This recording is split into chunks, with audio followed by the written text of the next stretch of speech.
본디오 마리아에게 낳으시고 본디오 빌라도에게 고난을 받으사 십자가에 못 박혀 죽으시고 장사뒤 사흘 만에 죽은 자 가운데서 다시 살아나시며 하늘에 오르사 전능하신 하나님 편에 앉아 계시다가 저희로서 산자와 죽은 자를 심판하러 오시리라. 성령을 믿사오며 거룩한 공회와 성도가 서로 교통하는 것과 죄를 사려 주시는 것과 몸이 다시 사는 것과 영원히 사는 것을 믿사옵나이다. 아멘. 할렐루야, 할렐루야, 할렐루야. 이 시간에는 여러분들이 등록금을 내고 이 강의를 들으는 시간인데, 우리 장신대 교수님이신 김철홍 교수님 나오셔서 연속해서 계속적으로 시간마다 말씀을 전해주실 때, 여러분을 교육할 때에 그 변화가 일어나길 바라며 모두 다 환영해 주시기 바랍니다. 할렐루야.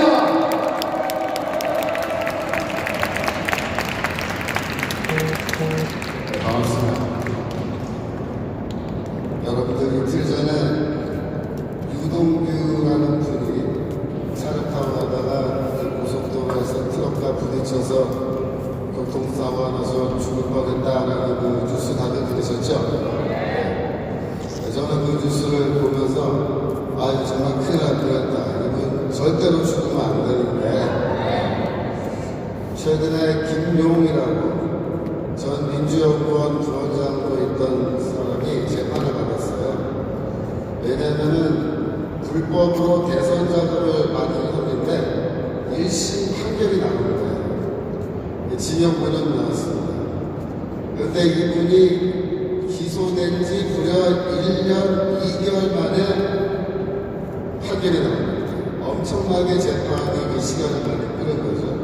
원래 선거법 관련되어 있는 이런 재판은 6개월 안에 판결이 나도록 그렇게 법으로 규정이 되어 있는데도 재판부에서 판결을 내리지 않고 판사들이 질질 끌고 또 이렇게 서로 미루다가 결국 1년 2개월 만에 판결이 나왔는데, 이 재판에서 결정적으로 증언을 해서 이 김용이라는 사람이 유죄 판결을 받게 만든 분이 누구냐면 바로 이 유동규라는 분이에요.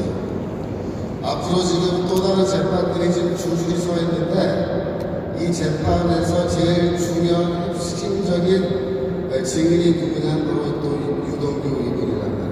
그래서 이분이 만약에 정말로 그날 교통 나서 사고 나서 돌아가셨으면은 앞으로 정말 우리 이재명 민주당 대표 재판에 큰 차질이 있을 뻔했습니다.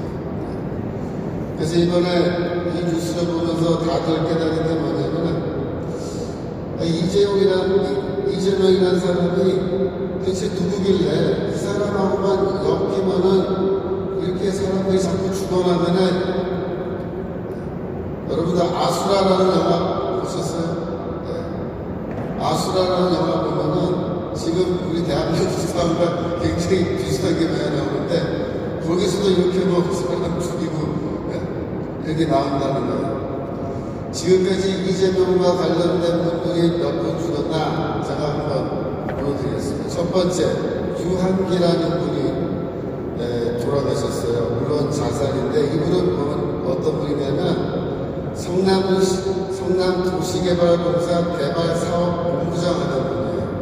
그 대장동 사건 관련자인데, 이재명 일당이 거기서 크게 해먹을 때 실무를 맡아서 일을 하던 사람입니다. 근데 이분이 죽었다고요. 그건 자살이죠. 두 번째로 김문기라는 분이 또 자살을 했다는 거예요.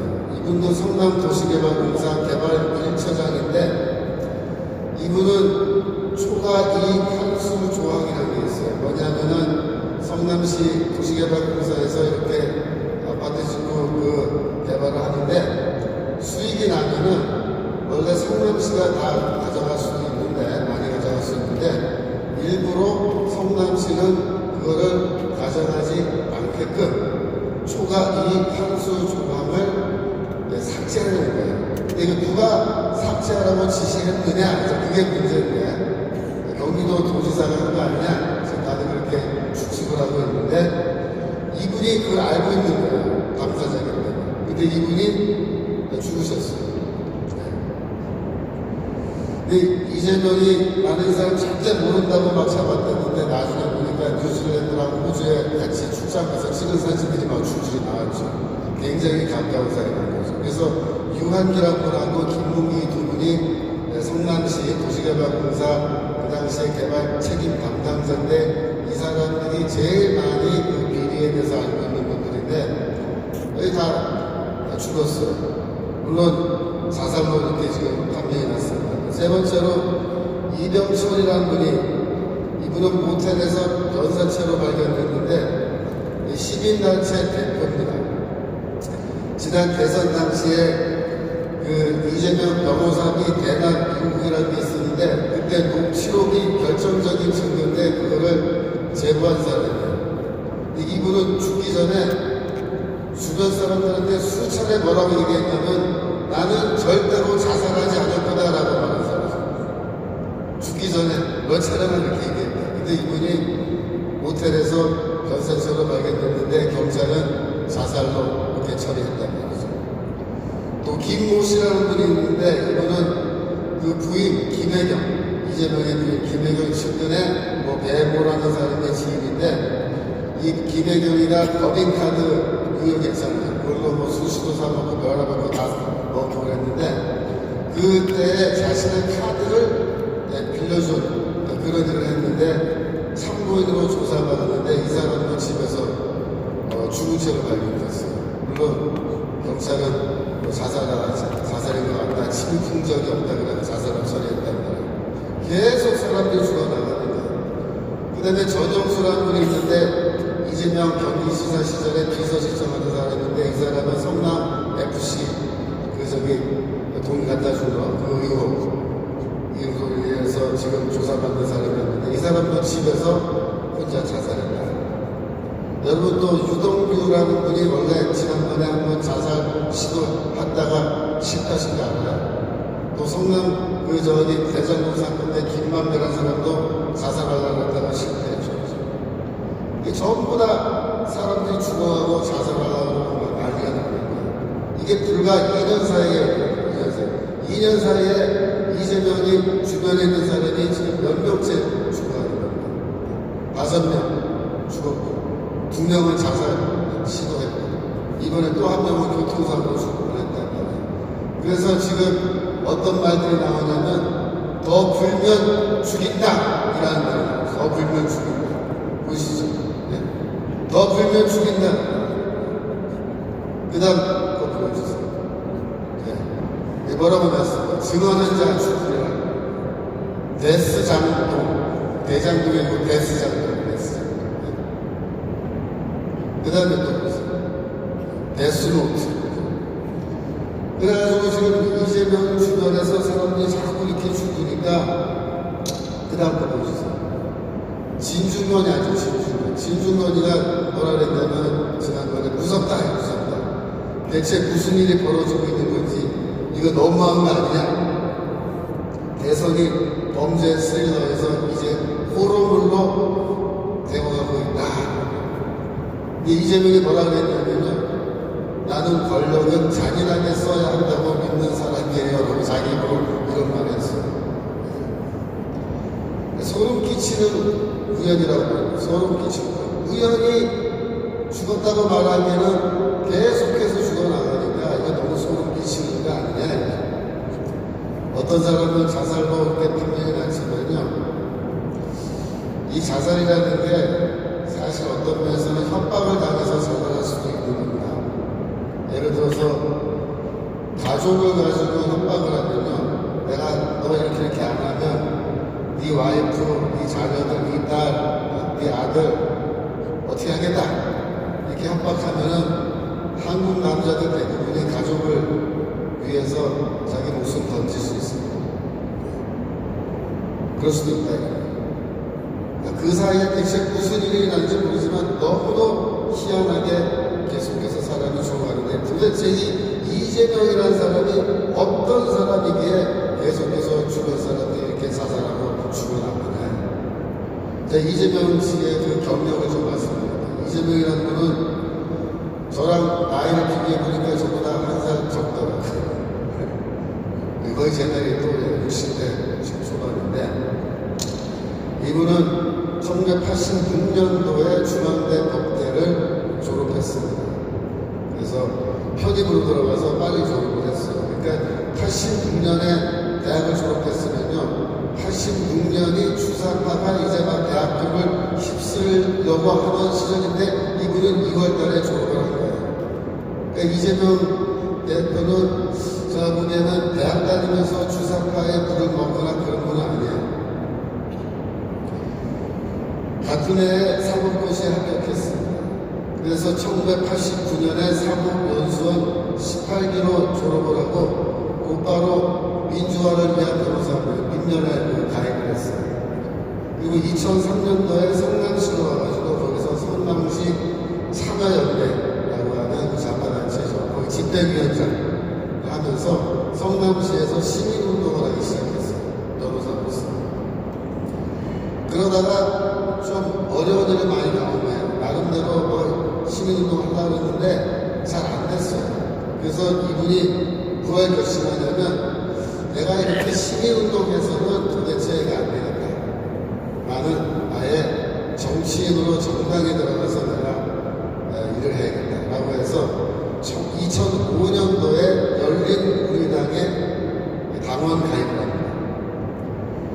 그랬는데 당원 가입을 여름에 했는데 이분이 가을에 북한 평양으로 다녀요.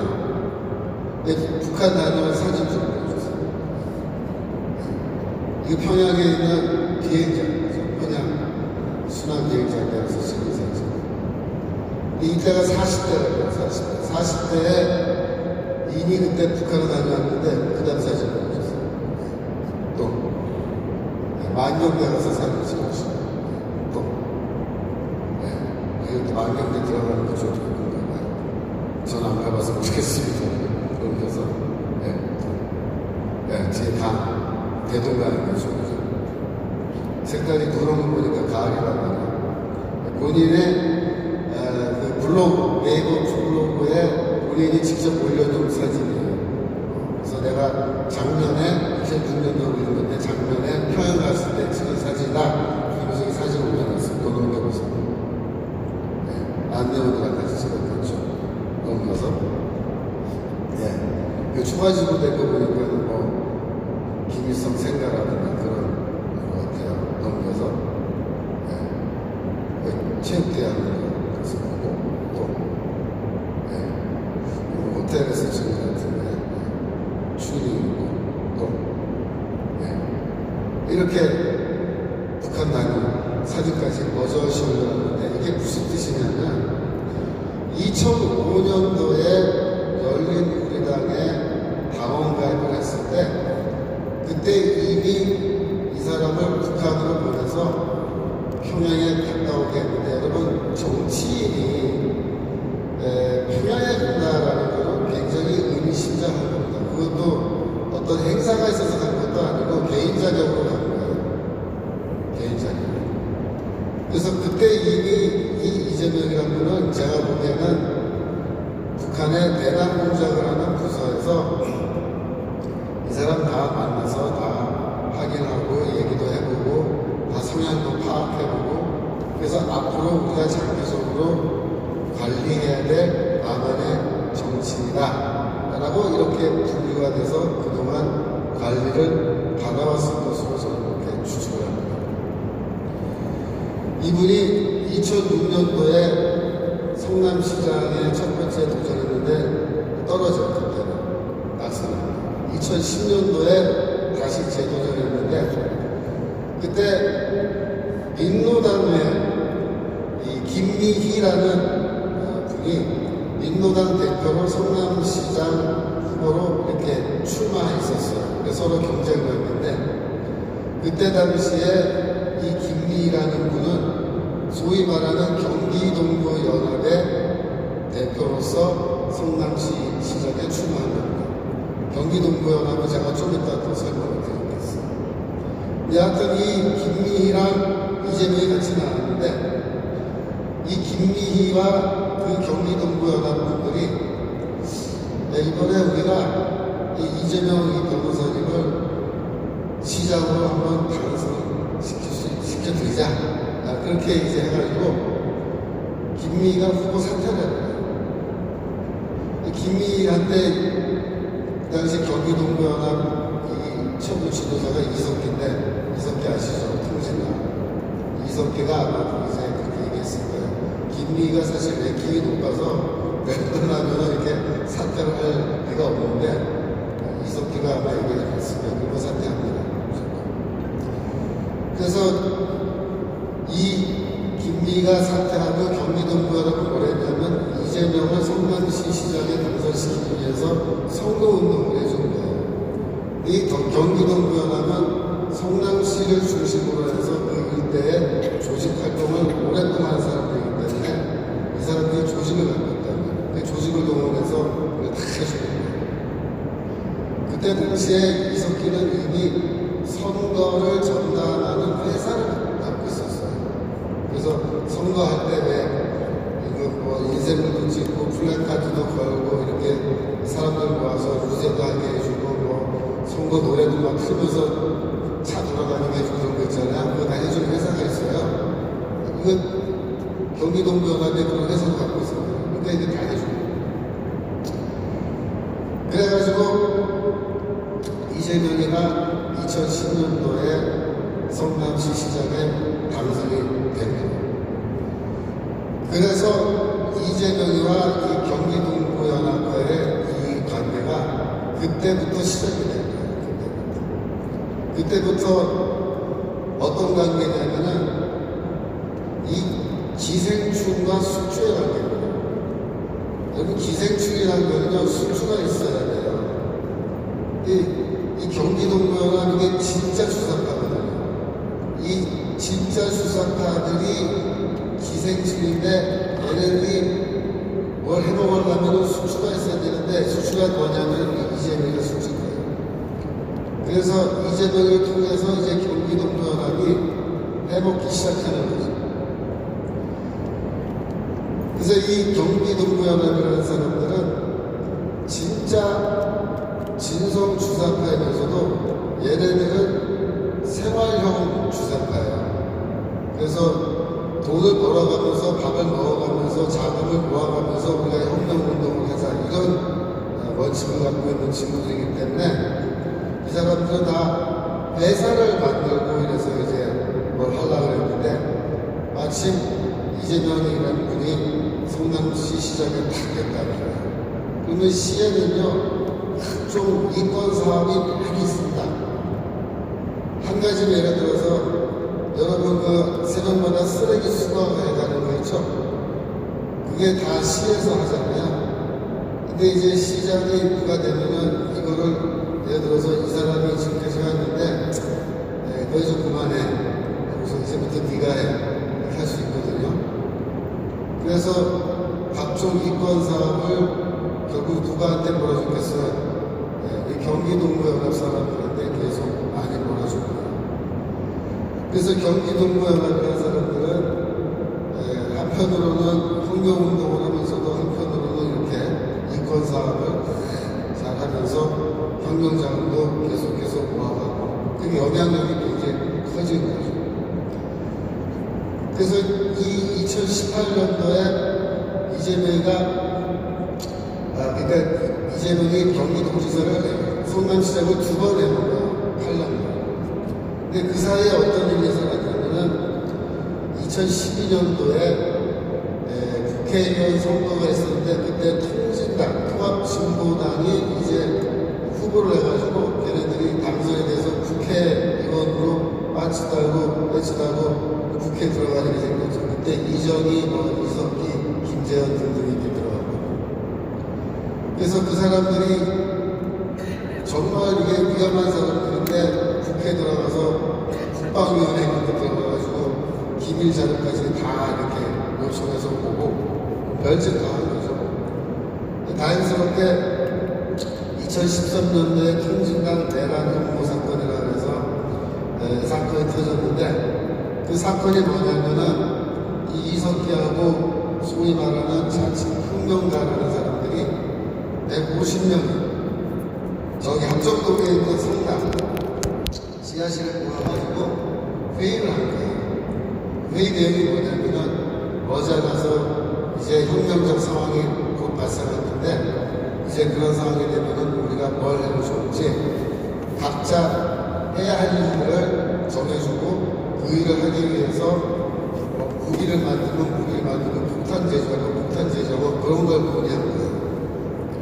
이 통진당 이 암호 사건이라는 건요 굉장히 특이한 사건인데 그동안에 지하에 숨어서 이렇게 지하 활동을 하던 이런 혁명가라는 사람들이 드디어 이제는 지하에 있는 게 아니라 지상으로 올라와서 그것도 공개적으로 이렇게 모여가지고 얼굴과 얼굴을 만나고 자기 실명으로 회의를 하는 거예요.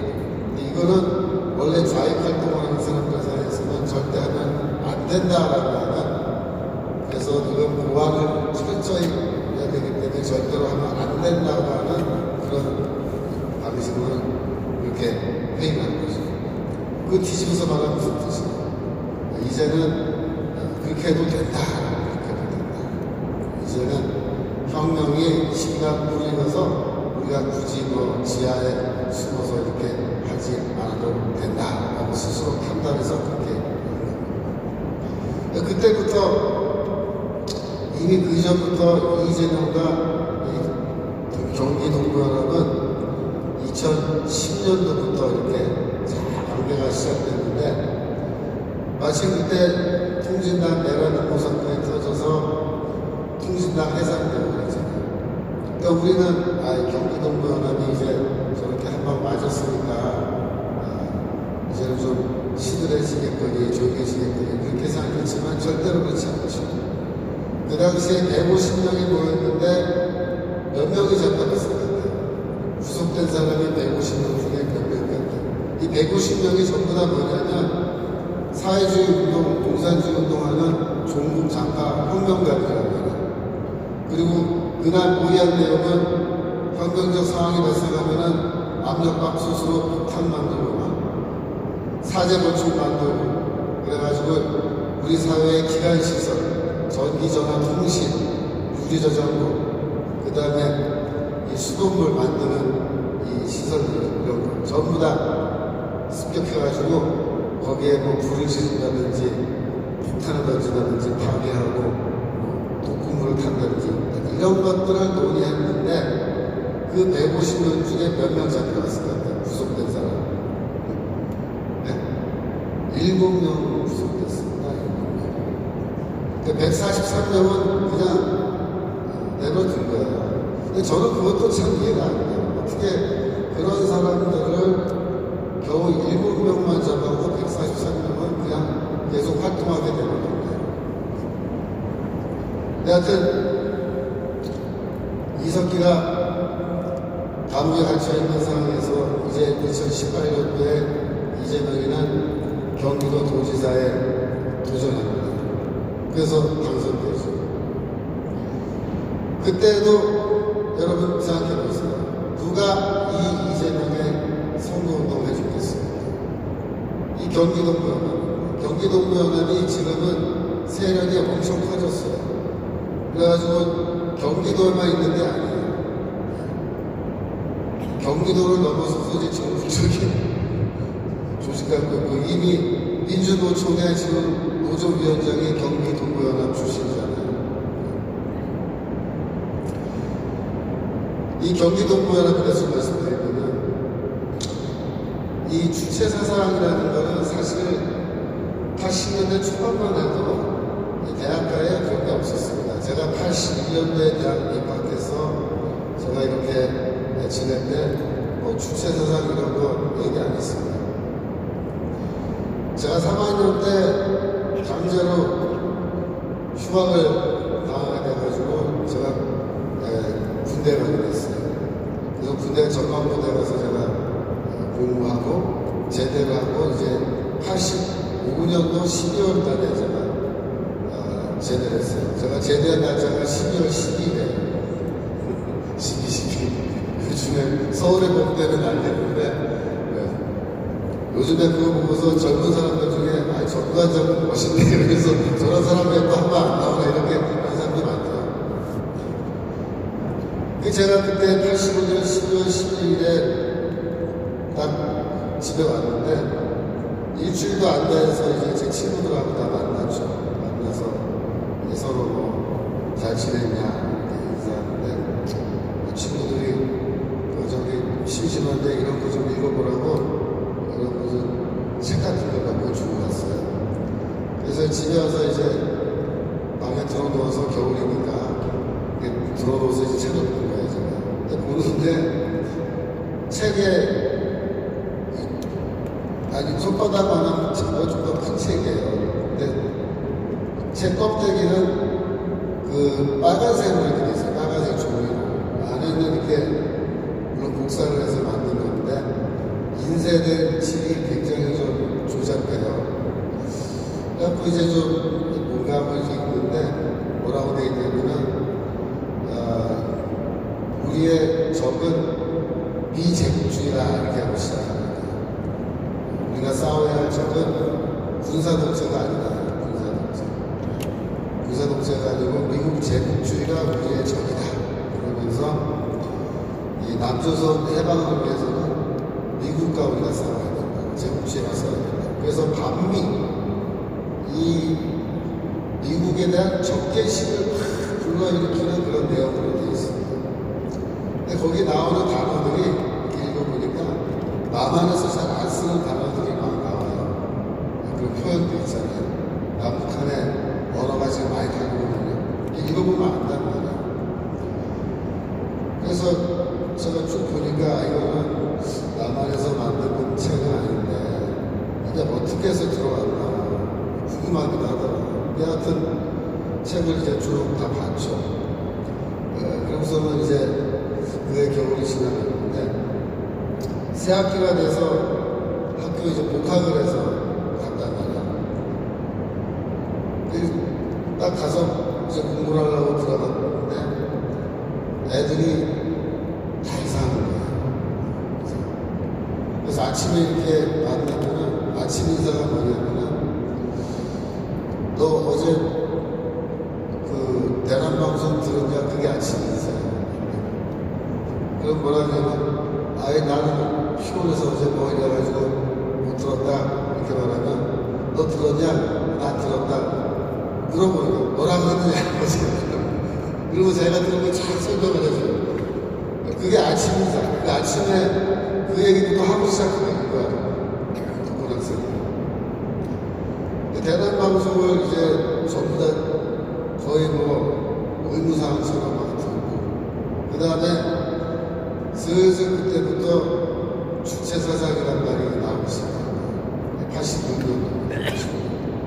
그래서 그 해에 주체사상이라는 것이 아주 광범위하게 대학가에 유포가 되고 주체사상을 받아들이는 쪽과 받아들이지 않는 쪽이 있었는데 서로 싸우기 시작했어요. 왜냐하면 조직의 주도권을 놓고 싸우는 거예요. 그래서 주체사상을 이제 갖고 들어온 애들은 예를 들면 3학년이나 4학년에 주사파 리더가 딱 있으면 1, 2학년들을 먼저 다 장악을 해요. 주사파로 다 교육을 시켜놓고 걔네들을 딱 데리고 이제 싸움을 시작하는 거예요. 그래서 선배들을 쳐내는 거예요. 그렇죠? 그때 주사파와 비주사파 간의 이 싸움을 뭐라 그러냐면 사상투쟁이라고 해요. 줄여서 사투라고 해요. 사투. 사투는 뭐냐면은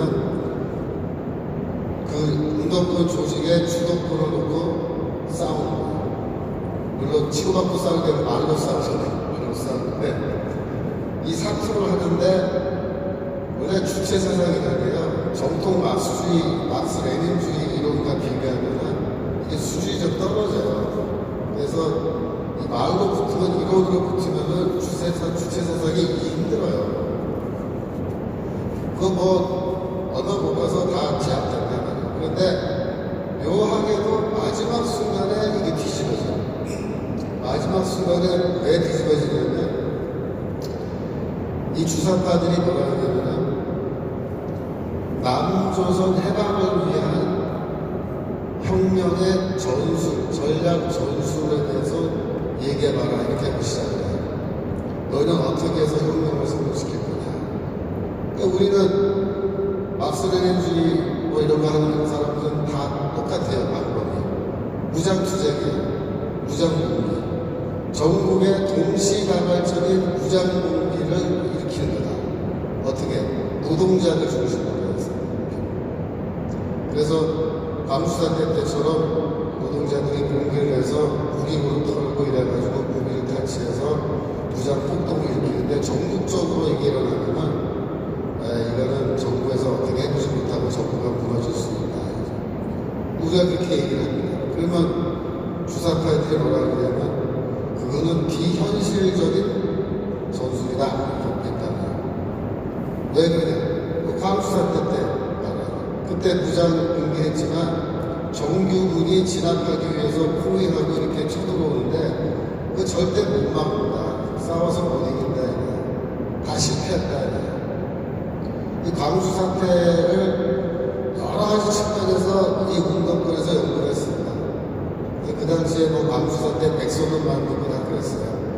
그랬는데 이 리더급에서는 그런 차원에서 생각합니다.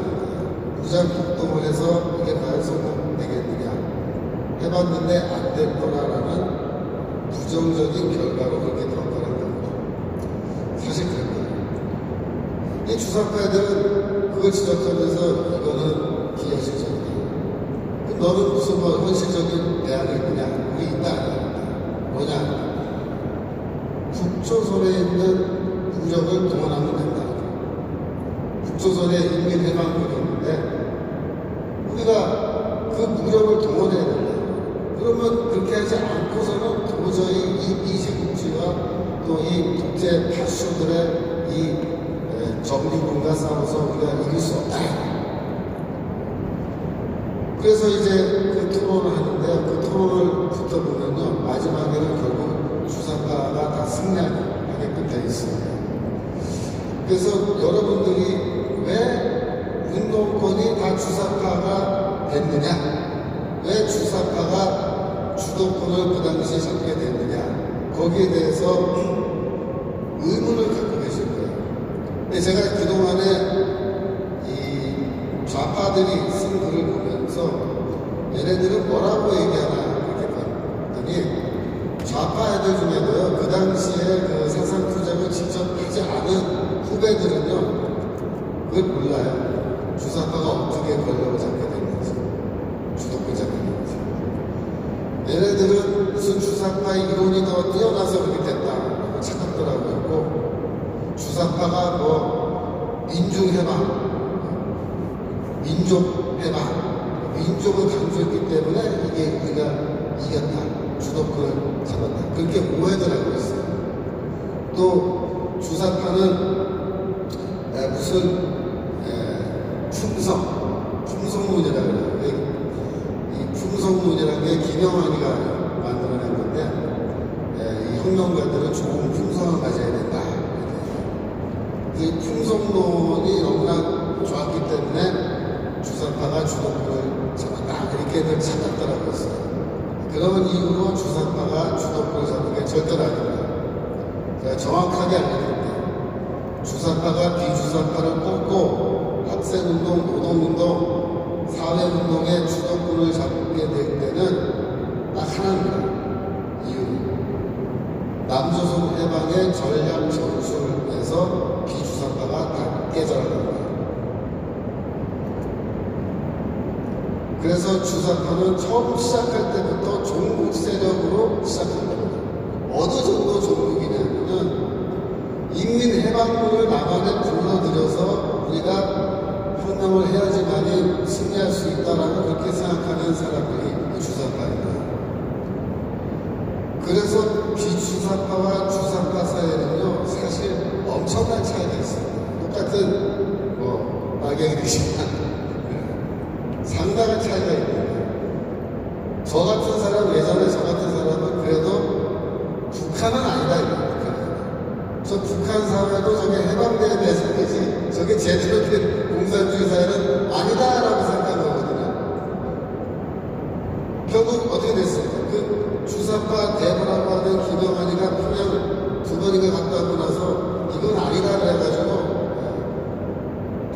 이미 전향을 해버렸잖아요. 가서 직접 보고 나서.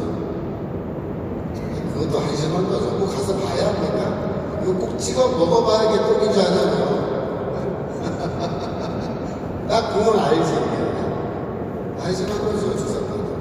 근데 주사파들이 자기들이 이제 주도권을 잡고서 어떻게 했냐면은 그다음부터는 아예 학교에 지하서클, 언더서클이라고 그런 거 다 없애버리고 이걸 대중화해야 된다. 그래가지고 각 학과로 다 들어가서 학과에서 학습부장, 무슨 부장 이렇게 해가지고 1학년이 입학돼서 들어오면은 2학년이나 3학년들이 딱 붙들고 단체로 MT 데려가고 그 다음에 공부시키는 거예요. 소위 말하는 의식하기. 그거를 아예 학과에서 다 시켜버렸어요. 그래가지고 80년대 학번과 90년대 학번이 여러분 다르다는 걸 알아야 했어요. 그게 왜 중요하냐면 그동안에 민주당이 80년대 학번들이 지금 주도권 갖고 지금 해왔잖아요. 근데 이재명이 지금 뭐라고 했냐면 90년대 학번으로 불가리라고 하는 겁니다, 지금. 그래서 90년대에 대학 들어가서 90학번, 91, 92, 93, 94, 95, 96 이렇게 나가는 학번들이 어떻게 보면은 굉장히 편협한 그런 주사파들의 이 교육을 받는 거예요. 저희는 뭐 비주사파들, 저 같은 사람은 뭐 소위 말하는 정통 마르크스주의 하는데 우리는 그래도 공부를 좀 제대로 한다고 했거든요. 이 좌파들도 공부할 게 많아요. 별의별 거 다 공부합니다. 뭐 심지어 문화, 영화, 저는 영화까지 공부했어요. 문화 투쟁 이런 거. 여하튼 그래서 이 주사파들이 1988년도에 전체 모든 걸 다 장악하고 그 다음에 민혁당이라는 걸 만들었죠. 민혁당, 주사파 조직. 그래서 민혁당을 만들었는데 김영환이가 97년도에 전향하면서 아무래도 이거 북한 아닌 것 같다. 그래서 민혁당 해산을 결정하고 해산을 하자고 지도자를 모았는데 그때 강력하게 반대하면서 우리는 해산 안 한다라고 버틴 사람들이 누구냐면 이석기와 경기동부 연합인 거죠. 근데 제가 이 경기동부 연합이 진짜 주사파라는 거예요. 네. 나머지들은 김영환이 말 듣고 그렇게 주사파 안 할게. 그건 많이 나가 떨어진 사람들인데. 물론 그때 경기동부 외에도 많은 또 다른 그룹들도 해산을 거부한 사람들이 있었는데 대표적인 게 이제 경기동부예요. 그래서 이 경기동부 연합은 찐 주사파거죠. 이 사람들은 그냥 지하 활동만 한 게 아니라 통진당 만들어서 국회의원 떼치까지도 하고 국회 다 들어가서 국회 뒤집어 놓기도 해본 사람들이에요. 그죠? 그래서 이 사람들이 이재명이랑 딱 한 그룹으로 결탁이 되어 있는 겁니다. 그래서 이 사람들이 결국 이재명을 수출해서 한편으로는 자기 세력을 확장해 나가는데 세력 확장해 나갈 때 제일 중요한 게 뭐냐면 첫 번째는 이념이에요. 강력한 이념이고 두 번째가 강력한 리더십입니다. 이석기가 강력한 리더십을 갖고 있습니다. 그래서 나만의 주석이다 그렇게 별명이 있었어요. 세 번째가 뭐가 필요하냐면 역시 모든 사업에는 돈이 필요합니다. 이 사람들은 자금까지 확보해야 했는데 이 성남시에서 해먹는 거를 이제 경기도 가서 해먹다가 이번에 터진 게 뭐냐면은 이게 대장동 사건이에요. 대장동 사건. 여러분 대장동 사건은 이게 어떤 종류의 사건이냐면요. 중국에서 중국 공산당이 해먹는 그 수법을 그대로 갖다 하는 거예요. 여러분 추미애 같은 사람이 왜 토지 공개념 주장하는지 아세요? 토지 공개는 이게 다 중국 시스템이에요. 중국 시스템이 뭐냐면 사회주의 시장 경제 제도라고 이렇게 말합니다.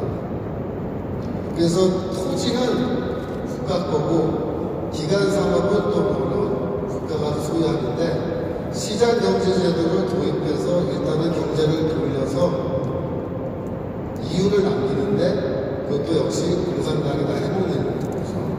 근데 해먹을 때 제일 많이 쉽게 먹을 수 있는 게 뭐냐면 땅을 국가 거니까 중국에서는 공산당이 땅을 쉽게 싼값에 이렇게 빌려줄 수 있어요. 소유권을 주면 사용권을 50만 뭐 이렇게 해가지고 빌려줘요. 그러면 내가 공산당 가보면은 내 가족 누구한테 이제 회사가 차려라, 토지 개발 공사가 차려라.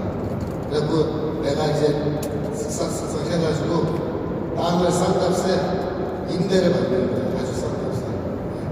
그래가지고 은행에서 이제 돈 빌려다가 자기 돈은 한 푼도 없어도 돼요. 사실 그렇게 하는 건데. 해가지고 이제 아파트 짓고 뭐 하고 다 하는 거. 상가 짓고 해가지고.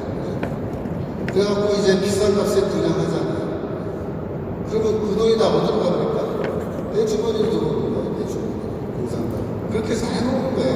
그러니까 중국이란 나라 전체가 다 해먹는 나라예요. 그래서 그걸 딱 보고 눈이 돌아가는 놈이 누구냐면 이 민주당 사람이에요. 추미애가 그래서 토지 공개력 얘기하면서 이거 국가 소유해야 된다. 말은 좋아요. 공적 소유래. 공적 소유. 공동 소유. 국가 소유죠. 국가 소유는 누가 해먹어요? 이재명 같은 사람들이 이제 수없이 많이 나서 다 해먹는 거예요. 전 국토를 다 해먹는 거예요. 그 분당에 성남에 있는 그 조그만 땅덩어리 내장동 하나 갖고 이렇게 해먹었는데 생각을 해보세요. 그 수법 그대로 배웠다가 이렇게 해먹었는데 이거를 전 국토, 대한민국 전 국토를 해먹는다고 생각해보세요. 네. 이해철이가 지난번에 뭐라 그랬습니까? 우리가 정권 잡아서 안 하고 영원 무음토록 우리가 정권 놓지 않고 계속 해먹어야 된다 그랬잖아요. 근데 그 말 딱 듣는 순간에 이놈들이 진짜 우리나라를 중국 같은 나라로 만들려고 하는구나 그랬는데 이게 그거예요. 근데 이재명이는 머리가 많이 잘 돌아가요. 추미애 같은 사람은 국유화 해가지고 해먹자고 그런 건데 이재명이는 국유화하기 전에 이미 해먹은 거예요. 그러니까 이 사람은 국유화하면 얼마나 잘 해먹겠어요. 네. 이 사람 대통령 됐으면 전 국토를 해먹었을지 몰라요. 네. 대단하죠. 네. 대장동 한 건으로 지금 가져간 돈이 얼마입니까? 네? 이 대장동 하천대유 뭐 청와동이 이런 거. 네. 지난번에 했던 퀴즈 한번 해볼까요? 3억 투자한 사람이 얼마 벌어갔다고? 3억 투자한 사람이 하천대유? 네? 3억 투자해서 얼마 벌어갔냐면 8천억? 네. 천화동인 사무 872만원 투자했습니다. 1000만원도 안 돼요. 1000만원을 치고 그러면 1000만원 투자해서 얼마 벌어갔을까요? 101억입니다. 101억. 이렇게 해먹는 거예요. 그러니까 중국의 공산당 간부들이 해먹는 거는요, 여러분들 상상할 수 없게 해먹는 거예요. 근데 꼭 그 스타일로 해먹는 거예요. 그래서 이건 뭐냐면은 성남시 개발공사에서 처음 만들 때부터 초과 이익을 환수하지 않겠다고 미리 선언을 해버린 겁니다. 그럼 누가 가져가요? 투자자들이 가져가는 거예요. 투자자들이 몇 명 되지도 않아요. 10명도 안 되는 거예요. 그거 주변에 아는 사람들이 가요. 야, 너 해. 나도 좀 끼워줬으면 얼마나 좋았겠어요. 저도 1000만원 먹고 101억 했으면 저도 팔짱 꽂혔어요. 황당하죠, 진짜. 그래가지고 이걸 해먹은 거예요, 이렇게. 그래서 지금 대장동 사건에 대해서 지금 재판을 물론 이제 하려고 기소하고 하려고 그러는데 지금 문제가 뭐냐면요. 재판이 열리질 않아요. 왜냐하면 일단 이 판사 싫다라고 바꿔달라고 하고요. 그 다음에 우리 국민 참여재판 하겠다고 또 해가지고 신청을 해가지고 그것도 된다 안 된다 가지고 1심, 2심, 3심도 가야 되고 별짓 변호사가 별짓 다 그래갖고 지금 뭐냐면 내년 총선 끝나서 이걸 하겠다는 거야. 재판받겠다. 내년 총선에서 만약에 민주당이 압승을 하면 그 다음에 대통령 선거도 자기들이 이길 걸 뻔하기 때문에 판사들이 겁나서 서로 야 네가 해 나 안 해. 왜? 이거 굳이 판결 때렸다가 정권 바뀌면 난 처벌받아가 죽어서 나가갈 수도 있고 이거 모르는 거야 이거 지금 무서운 거예요. 왜냐하면 아시죠? 아까 말씀드린 평양 다녀온 분이라는 거 무슨 말인지 아시죠? 평양 다녀왔기 때문에 지금 어떤 세력이 와서 어떤 공작을 하고 지금 뭘 하고 있는지 우리가 상상할 수 없는 일들이 벌어질 수도 있다는 걸 여러분 한번 가능성을 열어보셔야 됩니다. 그래서 이재명이가 이렇게 해놓은데 검찰이 지금 그 돈이 다 어디로 흘러가서 어떻게 지금 관리가 되고 있고 어디서 사용됐는지 다 파악이 안 되고 있는 것 같아요. 발표도 지금 안 하고 있잖아요. 그래서 그 중에 일부는 지금 북한 보내려고 쌍방울 통해서 그때 지금 문제가 터졌죠. 여하튼 그래서 지금 이재명이는 어떤 입장이냐면 민주당 물갈이를 하겠다는 거예요. 이 물갈이가 어떤 물갈이냐면 586 세대, 소위 말하는 586 세대를 밀어내고 그 밑에 아까 말씀드린 90년대 학번인데 이 사람들은 70년대생이에요. 그래서 97세대라고 벌써 이름을 붙였습니다. 97세대로 물갈이를 하는데 이 사람들이 사실은 뭐냐면은 진짜 찐 주사파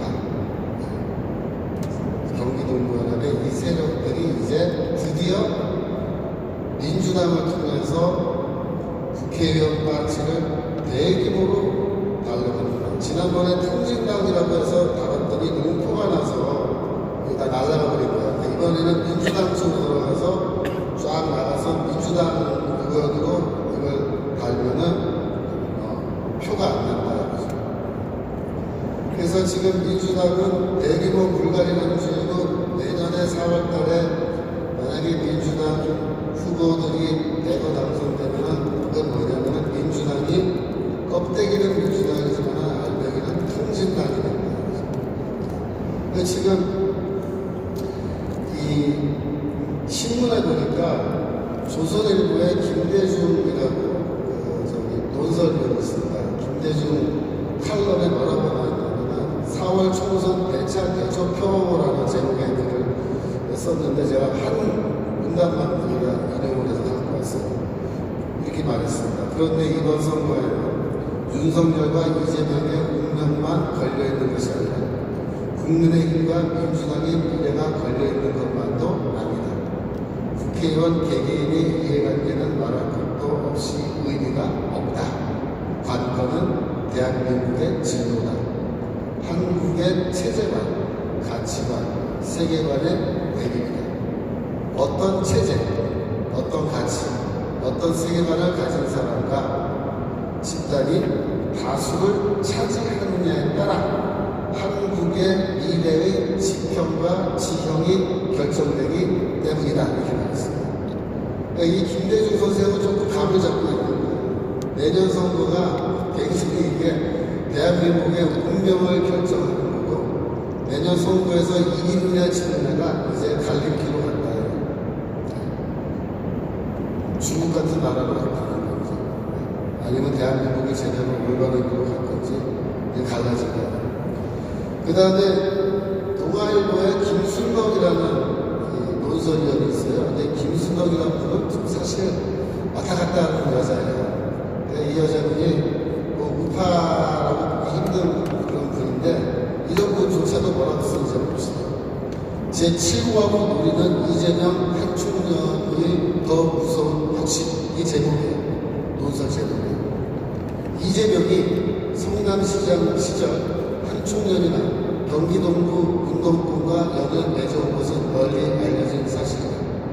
현역 의원들을 제치고 자객 공천에 나서겠다는 혁신의 사람들 중에는, 그러니까 이제 민주당 안에 혁신회의라는 거를, 민주당 밖에 혁신회의라는 걸 만들었는데 거기에 지금 한총련 출신 사람들이 다 들어가 있다는 거예요. 그 혁신회의 사람들 중에는 종북, 폭력, 점거, 반인권적 과거에서 자유롭지 않은 점도 없지 않다. 한총련이여 반미 자주 함성으로 가자.